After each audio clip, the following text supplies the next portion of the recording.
बिस्मिल्लाहिर्रहमानिर्रहीम। अस्सलाम वालेकुम। नाज़रीन, जादूगर गिरने को है और अब इसके पास अपने बचे रहने के लिए कुछ ज़्यादा वक्त नहीं है। दिनों की बात है या हफ्तों की बात है। ये इतना खोखला हो चुका है, इसकी बुनियादी इस तरह शिकस्त और रिख्त का शिकार हो चुकी है कि अब इसे कोई बड़े से बड़ा जादूगर भी नहीं बचा सकता। तो इस ज़िम्न में 3-4 पॉइंट्स हैं, लेकिन पहले आज ही मुझे एक साहब मिले और वो कहने लगे कि अब बड़े घर में जो साहब रहते हैं वो शायद पछता रहे हों या अफसोस कर रहे हों कि इससे अच्छा था कि वो एक्सटेंशन ना लेते, क्योंकि इस एक्सटेंशन ने उनकी इज्जत में इजाफा नहीं किया बल्कि उन्हें अपने ही बनाए गए इस जादू के पुतले से मुतअद्दिद मरतबा चंद दिनों में खिफ़त का सामना करना पड़ा, तकलीफ़ का सामना करना पड़ा, सदमे का सामना करना पड़ा।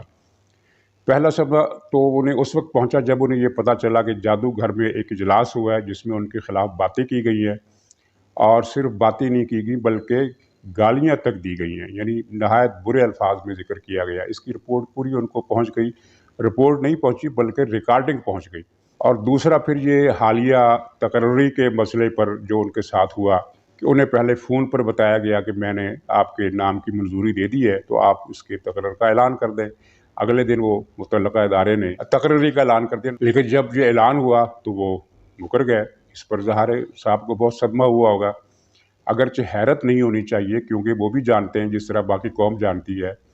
एक आदमी जिसका ख़मीर ही दजलो फ़रेब से उठा है, जिसने अपनी पूरी ज़िंदगी दजलो फ़रेब में गुजारी, जिसकी सियासत का ताना बाना दजलो फ़रेब पर है, झूठ और यारी और मक्कारी और वादे करके मुकर जाना और कभी सच ना बोलना, हर बात में झूठ बोलना। तो वो ज़ाहिर है उसने इनसे भी हाथ कर दिया। तो इसमें हैरत वाली बात तो नहीं थी, सदमे वाली बात अलबत्ता ज़रूर हुई। और फिर तीसरा वाक़या वो जो हुआ कि जो 3 मलंग पकड़े जादूगर के, बिल्कुल दीवार से कुछ फासले पर जंगल से 3 मलंग पकड़े गए जो इनके पुतले में सुइयाँ चबो रहे थे। अब वो पुतला और सुइयाँ और दूसरा जो सामान था जादू का, वो तो इदारों के पास है और मामला ख़त्म हो गया बज़ाहिर। लेकिन इससे एक शॉक तो लगता है किसी भी आदमी को, चाहे वो कैसी ही मजबूत पोजीशन में हो, कैसा ही वो सेहतमंद हो और कैसा भी वो इत्क़ाद रखता हो, लेकिन जब उसे पता चलता है कि उसका पुतला बनाया गया और उसमें सुइयाँ चुभोई गई हैं, तो दिल में एक वहम तो आ जाता है कि पता नहीं आगे क्या होगा, जादू चल ही ना जाए। और तीसरा अब एक नया मामला हुआ है कि जादूगर से 3 चिड़े उड़ाए गए हैं। उन चिड़ों के पाँव में कागज़ बांधे गए थे जिन पर कुछ अमलियात लिखे हुए थे, कुछ गैर मालूस ज़ुबान में, यानी ऐसी हुरूफ़ तहज्जुई जो जादूगरों के तरीक़ेकार में इस्तेमाल होते हैं, लेकिन आम आदमी उन्हें समझ नहीं सकता कि ये क्या लिखा है। बल्कि सुना ये है कि खुद जादूगर भी नहीं समझते कि ये क्या लिखा है, बस जैसा उनको बताया जाता है कि ये लकीर खींचनी और इस तरह लकीर खींचनी, इस तरह की लकीरें हैं। अगरचे वो चिड़ों वाला जादू इसलिए कामयाब नहीं हो सकता क्योंकि जो एक उनमें से एक चिड़ा था वो किसी चीज़ से ज़ख्मी होकर नीचे गिर गया और उसकी जगह नए चिड़े को वो कागज़ बांध कर उड़ाया गया। तो लेकिन शगुन तो ख़राब हो गया ना, यानी 3 चिड़े उड़ाए गए, इनमें से एक नहीं उड़ सका।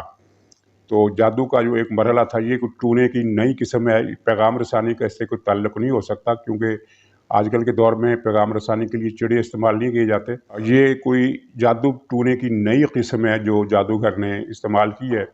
और मैंने कल ही कहा था कि एक नया चिल्ला शुरू कर दिया गया है। लगता है कि ये इसी नए चिल्ले का हिस्सा थे ये 3 चिड़े। पहले 3 मलंग पकड़े गए, अब वो 3 चिड़े पकड़े गए। तो ये सारी कहानियाँ जो उन तक पहुँच रही हैं, और उन तक तो खैर जो है सो मामला वो अलग बात है। लेकिन एक मज़े की बात यह है कि पाकिस्तान में मौजूद दुनिया भर के तमाम सफारत खानों ने, सिफारती हलकों ने, सिफारती अमले ने अपने अपने मुल्क को इस जादू टोनी की रिपोर्टें भेजी हैं। और वो पाकिस्तान जो आज से कोई 20-22 साल पहले एटमी धमाके करके मशहूर हुआ था, अब एक मरतबा फिर मशहूर हो गया पूरी दुनिया में। और वो लेकिन इस मरतबा वो जादू टूने के हवाले से मशहूर हुआ है। हम अफ्रीकी मुल्कों के बारे में सुना करते थे कि वहाँ जादू होता है, लेकिन हुकूमतें बनाने, गिराने और मुल्क चलाने के लिए जादू का इस्तेमाल तो अफ्रीका में भी नहीं होता। और ये पाकिस्तान का नाम इन्होंने क्या रोशन किया है, और दाद देनी चाहिए सिलेक्टर्स को भी कि उन्होंने क्या चीज़ चुनी है, क्या टोला चुना पाकिस्तान पर हुक्मरानी के लिए। तो एक तो इस किस्से से ये जुड़ा हुआ है। और दूसरा मैं आपको याद दिलाना चाहता हूँ, आपने जादूगरों की कहानियाँ पढ़ी होंगी कि फ़लाँ मुल्क में एक बड़ा ज़ालिम जादूगर था, बड़ा जुल्म करता था, उसने बड़ी तबाही मचा रखी थी। फिर कोई शहज़ादा आया या कोई पता नहीं कोई عامل آیا، اس کو پتہ چلا کہ اس جادوگر کی جان فلاں طوطے میں، اگر اس طوطے کو ہٹا دیا جائے، پنجرے سے نکال لیا جائے یا اس کے ساتھ کچھ کر دیا جائے تو یہ جادوگر ختم ہو جائے گا۔ اور پھر آخر میں ایسا ہی ہوتا ہے کہ وہ طوطے کے قابو آتے ہی وہ جادو کا محل لرزنے لگتا ہے اور پھر وہ جادوگر مر جاتا ہے اور ایک چیخ سنائی دیتی ہے کہ میں فلانا جادوگر تھا اور میں نے بڑے کارنامے انجام دیے، لیکن افسوس کہ ایک آدمی نے میرا جادو ختم کر دیا۔ تو بالکل بعین ہی وہی کہانی آپ دیکھ رہے ہیں کہ جادوگر کی جان جس طوطے میں تھی اس پر جیسے ہی ہاتھ ڈالا گیا جادو کا قلعہ لرزنے لگا۔ اور اس میں ایک بہت قاری وار مریم نواز شریف نے کیا جب انہوں نے عدالت میں پیشی کے موقع پر اچانک غیر متوقع طور پر یہ انکشاف کیا۔ انکشاف تو نہیں کیا، سب کو معلوم ہے، لیکن یہ ایک قسم کی اس کی رسید دے دی پبلکلی کہ پاکستان کو جادو ٹونے کے زور پر چلایا جا رہا ہے اور جادو ٹونے کے زور پر تقرریاں ہو رہی ہیں۔ اور یہ بات جس طرح پھر آگ، جنگل کی آگ کی طرح پورے ملک میں پھیلی اور اب تو ماشاءاللہ سفارتی حلقوں کے ذریعے پوری دنیا میں پہنچ گئی ہے۔ تو اس کے بعد سے جادو کا جو قلعہ لرزنا شروع ہوا، اب اس کی لرزش تھمنے میں نہیں آ رہی۔ کابینٹ کے اجلاس میں جو ہوا سو ہوا، اس کی رپورٹیں آپ تک پہنچ چکی ہیں۔ کل انہوں نے قومی اسمبلی کا اجلاس بلایا اور پوری کوشش کے باوجود اس میں سرکاری ارکان نہیں آ سکے زیادہ تعداد میں، اور نتیجہ یہ ہو کہ کورم پورا نہیں ہو سکا۔ 80 ارکان بھی حاضر نہیں تھے اور 80 ارکان میں سے 30، 35، 40 کے قریب تو اپوزیشن کے ارکان تھے۔ گویا کہ سربراہان پارٹی کے صرف 40 یا 45 ارکان آئے، اور یہ صورتحال تب کی ہے جب ایک دن پہلے پارلیمانی پارٹی کا اجلاس ہوا تھا، اس میں بھی بہت سے لوگ شریک نہیں ہوئے تھے۔ اور کل جو قومی اسمبلی کا اجلاس ہوا اس میں ایک نئی بات دیکھنے میں آئی جو اس سے پہلے نہیں دیکھی گئی۔ اس سے پہلے یہ ہوتا تھا کہ پی ٹی آئی کے جو باغی ارکان ہیں، جو ناراض ارکان ہیں، وہ اپنی نجی محفلوں میں عمران خان کو گالیاں دیتے تھے یا برا بھلا کہتے تھے۔ کل قومی اسمبلی کے اجلاس کے موقع پر یہ دیکھا گیا کہ وہ راہداری میں، گیلری میں، پارلیمنٹ کے باہر، اندر، جہاں جہاں بھی وہ، یعنی اس کو آپ پبلک مقام سمجھ لیجیے اس ایک محدود معنوں میں، تو وہ سر عام صحافیوں کے سامنے، ایک دوسرے کے سامنے ملاحیاں اور گالیاں دیتے ہوئے پائے گئے۔ عمران خان کو انہوں نے ایسی ایسی سنائی کہ جو نقل نہیں کی جا سکتی، جن کا حوالہ نہیں دیا جا سکتا ایسی زبان میں۔ تو یہ عمران خان کو بہرحال خوش ہونا چاہیے کہ جو زبان انہوں نے اپنے مخالفوں کے لیے ایجاد کی تھی اور استعمال کی تھی اور استعمال کروائی تھی، اب انہی کی پارٹی کے لوگ انہی کے بارے میں استعمال کر رہے ہیں۔ اس کو کہتے ہیں حق بحق دار رسب۔ تو یہ بھی ایک لطیفہ ہے کہ یعنی حکمران پارٹی حکومت بھی کر رہی ہے اور اس کی پارٹی کے ارکان اسمبلی جو ہے وہ حکومت کو گالیاں بھی دے رہے ہیں۔ اور یہ بات تو اب بالکل کھلا راز ہے کہ 64 کے قریب ارکان اسمبلی، قومی اسمبلی کے 64 ارکان جو ہیں وہ اڑان بھرنے کے لیے تیار بیٹھے ہیں۔ اور ظاہر ہے یہ جو گالیاں دینے والے حضرات ہیں ان میں اکثریت انہی کی ہوگی، انہی جن کا تعلق ان 64 سے ہے۔ تو یہ 64 کیا گل کھلائیں گے، لیکن میرا خیال ہے ان 64 کے گل کھلانے سے پہلے ہی کئی اور گل کھل چکے ہوں گے۔ اب ایک ہفتے کے اندر اندر بلوچستان کی حکومت کا کریا کرم ہونا ہے۔ جام کمال کو بچایا نہیں جا سکتا کیونکہ عمران خان کے بس میں انہیں بچانا نہیں رہا ہے۔ جس طوطے کے ذریعے وہ بچا سکتے تھے وہ طوطا اب پرے پرواز سے کافی حد تک محروم ہو چکا ہے، اگرچہ اپنی جگہ موجود ہے۔ ناظرین، یہ ایک قصہ ہے اور بلوچستان کے ساتھ ہی بہت سارے اور معاملات بھی اٹھنے والے ہیں اگلے دنوں میں، لیکن یہاں میں ایک ذکر کروں اس بات کا کہ میں نے 2-3 بلاگ سنے کہ عمران خان نے اپنے دونوں محسنوں کے ساتھ اچھا نہیں کیا۔ تو اس کی زیادہ تشریح انہوں نے نہیں کی، لیکن تشریح اس کی یہ ہے کہ ایک محسن کے ساتھ تو جو کیا وہ میں نے شروع میں اس کا ذکر کر دیا۔ دوسرا محسن جو ہے اس کی رستے میں اس نے اتنے زیادہ کانٹے بچھا دیے ہیں کہ اس کا جو مستقبل ہے اس پر سوالیہ نشان لگ گئے ہیں۔ مثلاً پہلی بات تو یہ ہے کہ یہ اڑے ہوئے ہیں کہ ان کو مزید 6 مہینے دیے جائیں، اور اگر 6 مہینے نہیں دیے جاتے تو کم سے کم نومبر کے اخیر تک انہیں برقرار رکھا جائے، جس کا امکان اس لیے نہیں ہے کہ مقتدر ادارہ جو اس معاملے میں فریق ہے حکومت کے سامنے، وہ تہیہ کر چکا ہے کہ یہ تبدیلیاں 25 اکتوبر تک طے ہو کر رہنی ہیں۔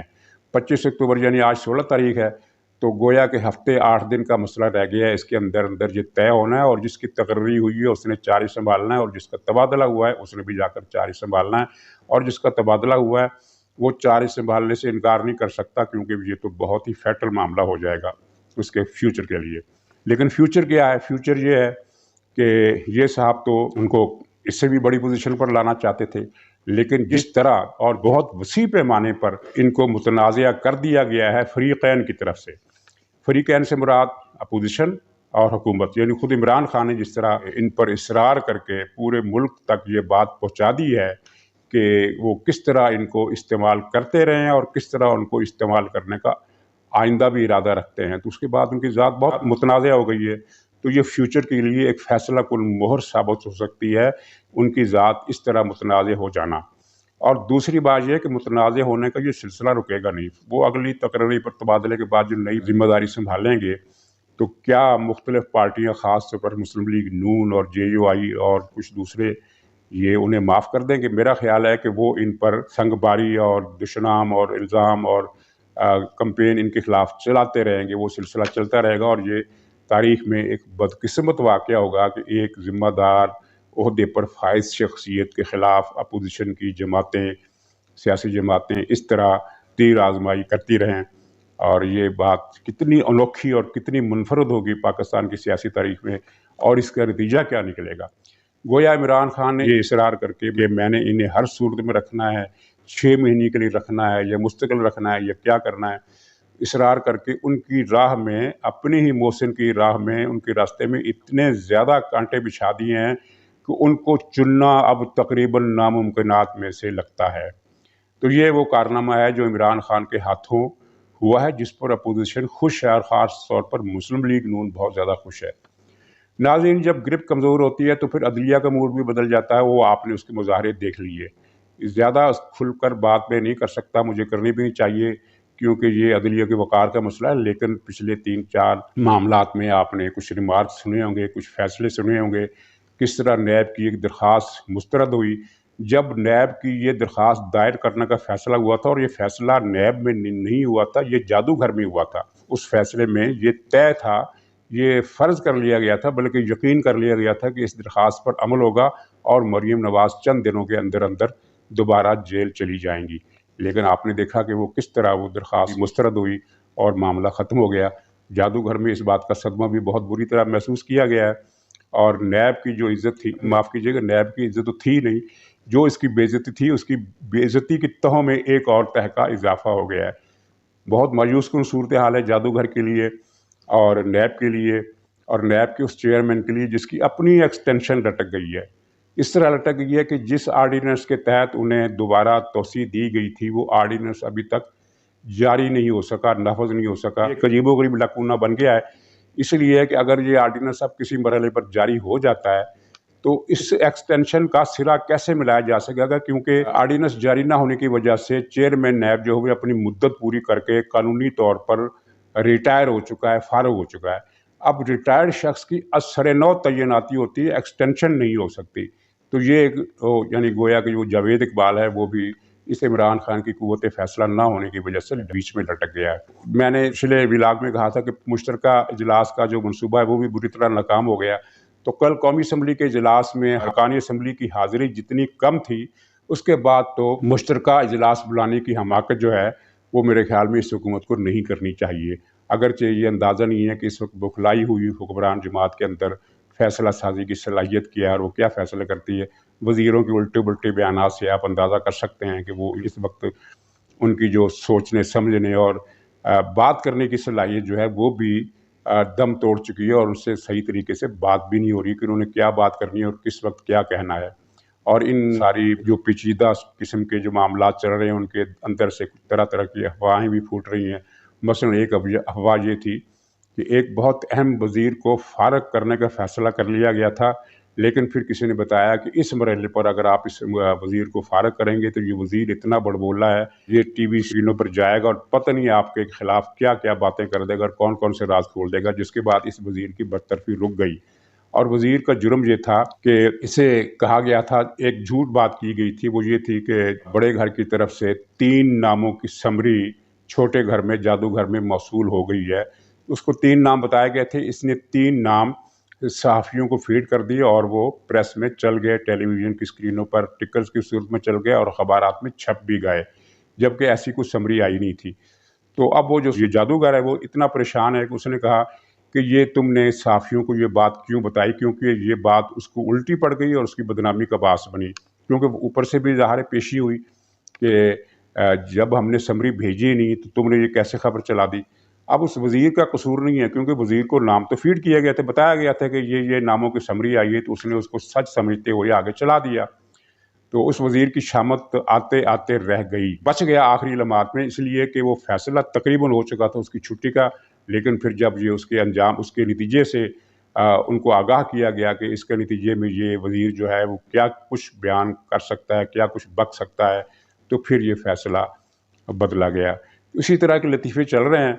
और अब मामला जो है, ये अगरचे ये इसरार किया जा रहा है कि मैं समरी पर दस्तखत नहीं करूँगा, लेकिन ये तकरीबन यकीनी है कि 1 हफ़्ते के अंदर-अंदर या 8-10 दिन के अंदर-अंदर ये मामला निमट जाएगा और इसकी मर्ज़ी के बिल्कुल बरअक्स निमट जाएगा, जिसके बाद जादूगर जो है वो अपने तोते से महरूम हो जाएगा और उसके बाद जो होगा वो फिर एक वक़्त का खेल है कि कितना वक़्त सर्फ़ होता है इस इन्हिदाम में। तो नाज़रीन, इसी पर इक्तफ़ा करता हूँ, इंशाअल्लाह फिर मुलाकात होगी।